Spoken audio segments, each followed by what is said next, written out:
Hey, I'm Chris from Davenport's Dogs. On this podcast, we interview people from all over the pet industry to get to hear some interesting stories and learn more about our precious pets. Today's guest is Danielle Hauser. She's the Community Relations Director for Bay Area Greyhound Adoptions. They're an all-volunteer nonprofit organization here in Tampa, Florida that finds loving homes for retired racing greyhounds. I hope you enjoy our conversation. Hello, I'm with Danielle Hauser. She's the Community Relations Director for Bay Area Greyhound Adoptions. They're an all-volunteer nonprofit organization in Tampa that finds loving homes for retired greyhounds.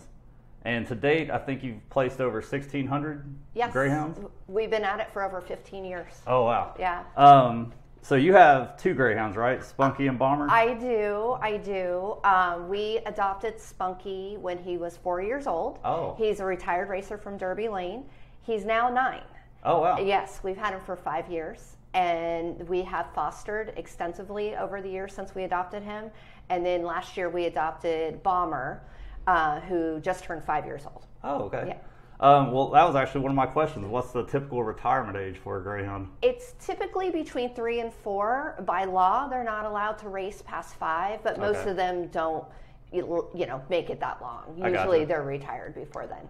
Okay, so tell us a little bit about how your love for greyhounds started and how you got involved with Greyhound or Bay Area Greyhound Adoptions. It started once we adopted Spunky. I'd never had a greyhound before. I really knew very little about the breed. I'd always had golden retrievers or labs, or we had a beagle, so I did have a hound before. And we knew we wanted to adopt a dog instead of getting a puppy. And we wanted to give a home to a dog that needed one. So we went to a meet and greet event at Petco in Carrollwood, and we met with Bay Area Greyhound Adoptions, and we looked at several dogs, and we picked Spunky.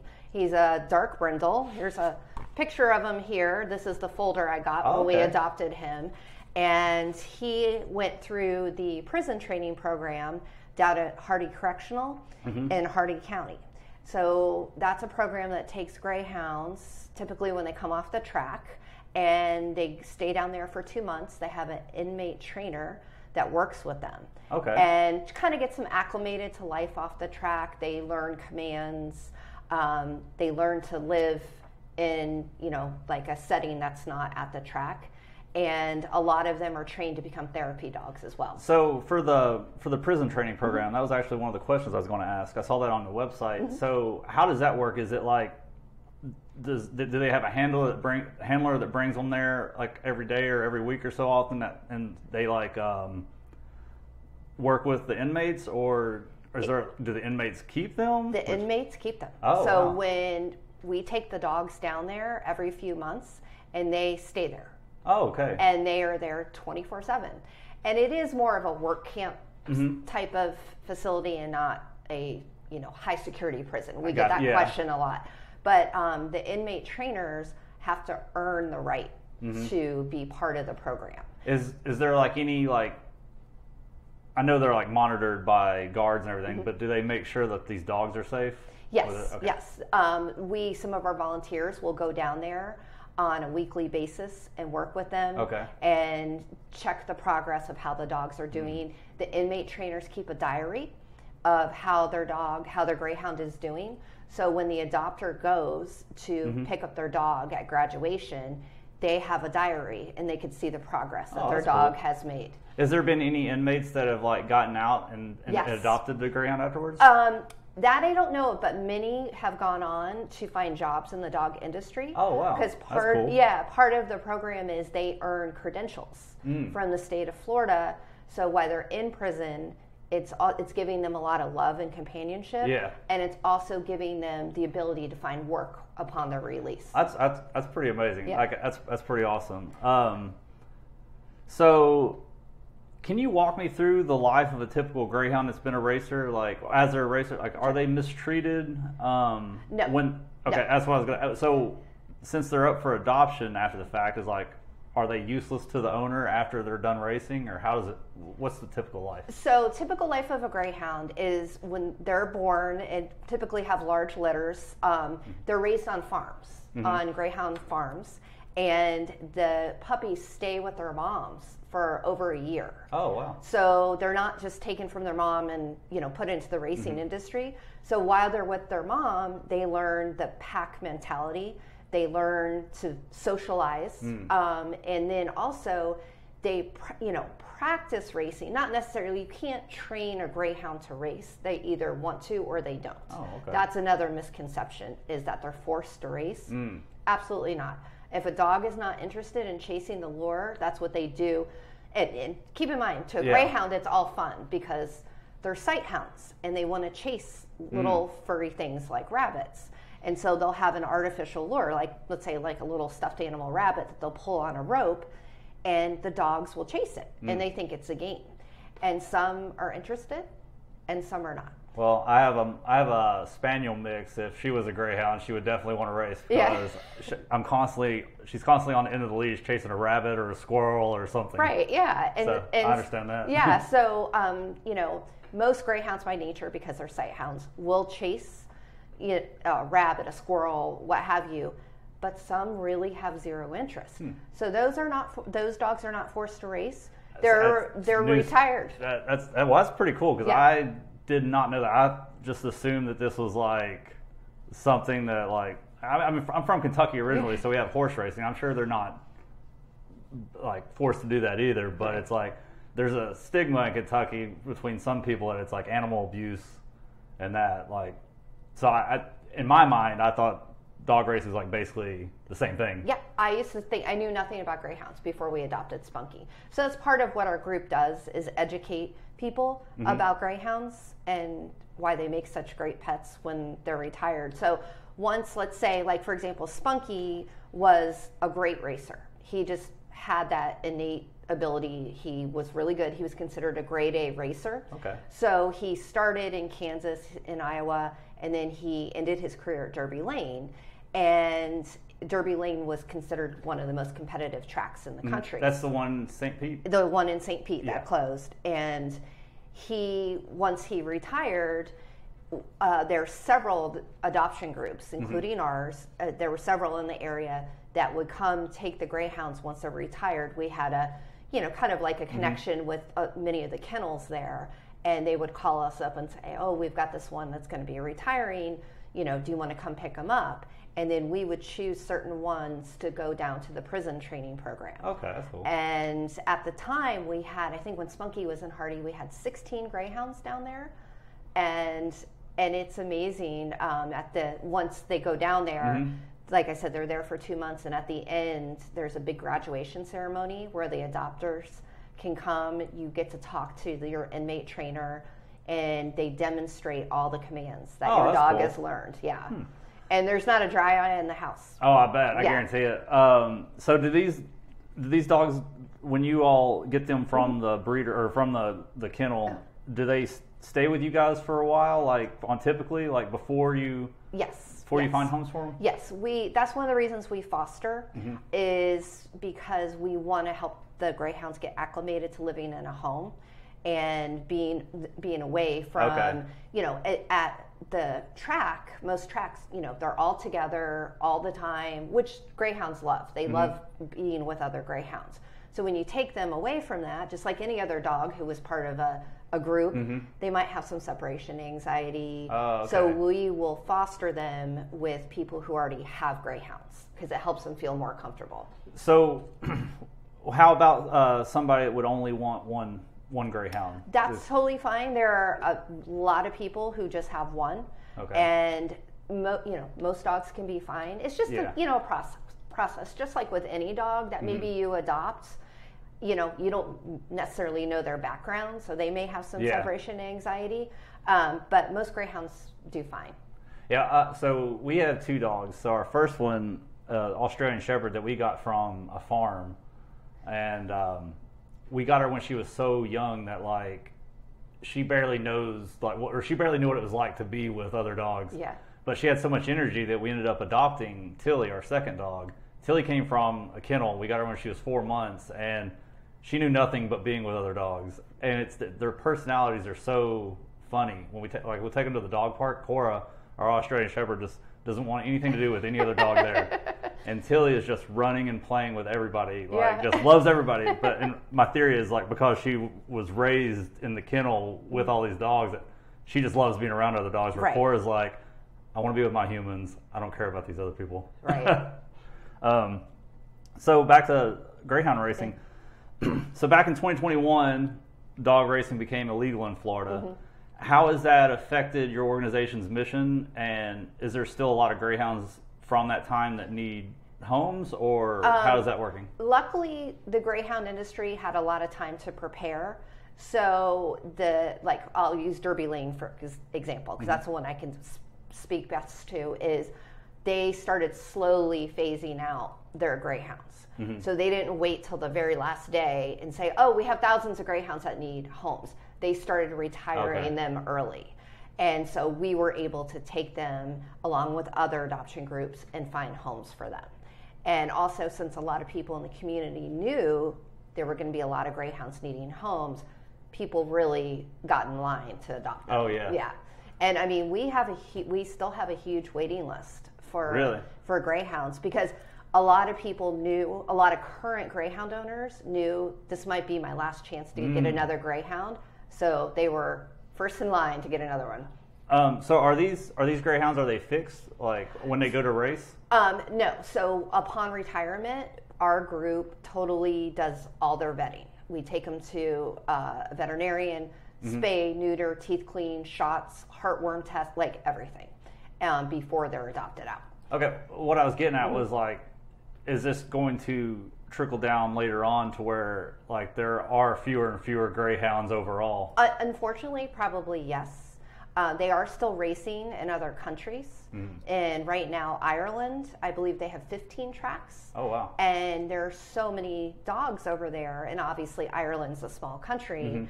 Now they're starting to send them over to the United States. Oh, and so you guys are getting dogs from Ireland? We're getting dogs from Ireland. Okay. This is something relatively new.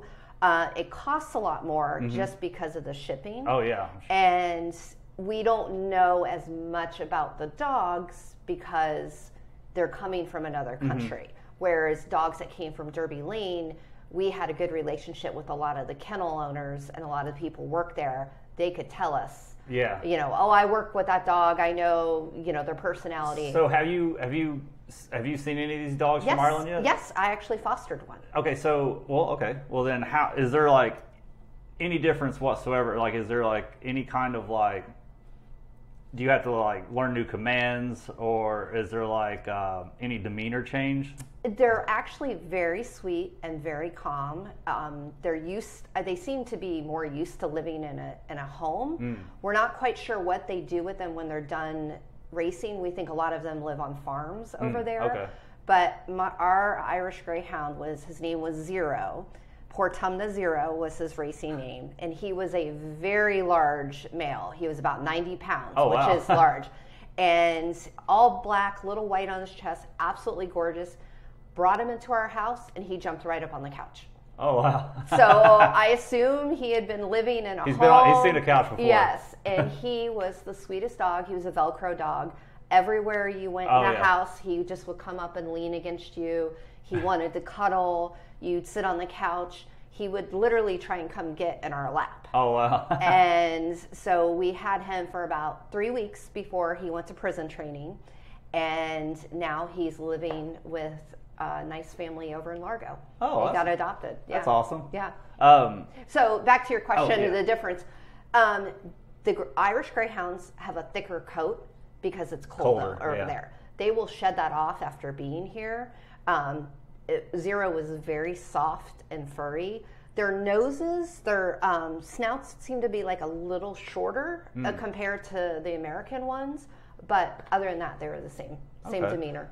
Crap, I just had a question. But so do you have a lot of these dogs from Ireland like on the way over, or? Well, I know you said there's a waiting list. So how long is that process to get them from Ireland to here, and how long is the wait list? We probably have several hundred people on our wait list right now. Some people maybe want a female. Some people want like a smaller female. So we do our best to match up what the adopter wants. I gotcha.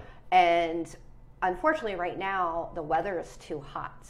So the Irish Greyhound Trust won't ship them over. Yeah. And we were just supposed to get another shipment of greyhounds in, and they canceled at the last minute because it was too hot. So I don't know exactly when we're going to be getting more. It may not be till the fall. How long does it take, and how do they transport them here? They transport them, from what I understand, is they go from Ireland over to England, and then there they go in these very large wooden crates. They have plenty of water. They're completely safe.